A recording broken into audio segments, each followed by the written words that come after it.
अस्सलाम वालेकुम दोस्तों, मैं हूं बिलाल शेख। दोस्तों, शहद की मक्खी के मुतल्लिक आपने बहुत सुना होगा। शहद की मक्खी बहुत से फूलों का रस चूस कर उसमें से शहद बनाती है और वो शहद कई साल रखने के बावजूद भी ख़राब नहीं होता।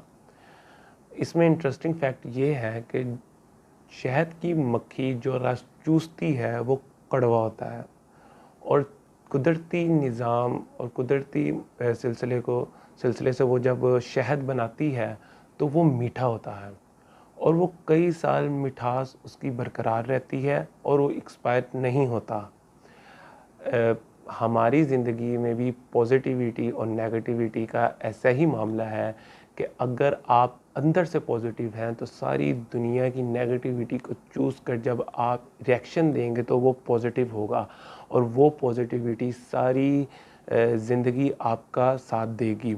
और अगर इसके बरअक्स अगर नेगेटिविटी को आप फॉलो करते हैं और सारी दुनिया की पॉजिटिविटी भी आप उसको चूस लेते हैं या उसको समझते हैं तो वो रिएक्ट वो नेगेटिविटी ही देगी, सारी पॉजिटिविटी ज़ाया कर देगी।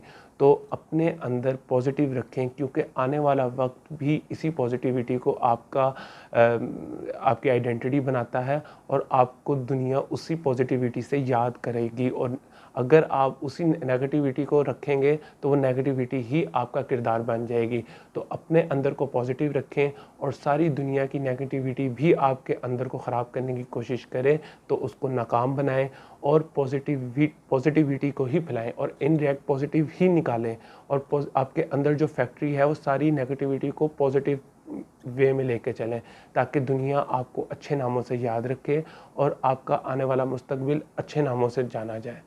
बहुत शुक्रिया।